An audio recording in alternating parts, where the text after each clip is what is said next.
Licence मागितल्याच्या रागातून 2 जणांकडून पोलिसांना बेदम मारहाण करण्यात आली आहे। ही घटना नालासोपारा येथील प्रगतीनगरमधील आहे।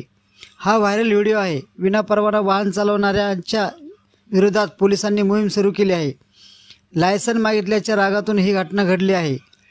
दोन्ही आरोपींना पोलिसांनी अटक केली असून या दोन्ही आरोपीवर कठोर कारवाई करण्याची मागणी होत आहे। व्हायरल झालेल्या व्हिडिओमध्ये या 2 आरोपींनी पोलिसांना लाथाबुक्क्याने मारहाण केली आहे। घटनास्थळी मोठी गर्दी झाली होती। या दोन्ही आरोपीवर गुन्हा दाखल करण्यात आला आहे। लायसन मागितल्याच्या रागातून 2 जणांकडून पोलिसांना बेदम मारहाण करण्यात आली आहे। ही घटना नालासोपारा येथील प्रगतीनगरमधील आहे। हा व्हायरल व्हिडिओ आहे। विनापरवाना वाहन चालवणाऱ्यांच्या विरोधात पोलिसांनी मोहीम सुरू केली आहे। लायसन मागितल्याच्या रागातून ही घटना घडली आहे। दोन्ही आरोपींना पोलिसांनी अटक केली असून या दोन्ही आरोपीवर कठोर कारवाई करण्याची मागणी होत आहे।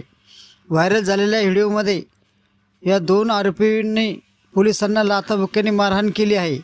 घटनास्थळी मोठी गर्दी झाली होती। या दोन्ही आरोपीवर गुन्हा दाखल करण्यात आला आहे।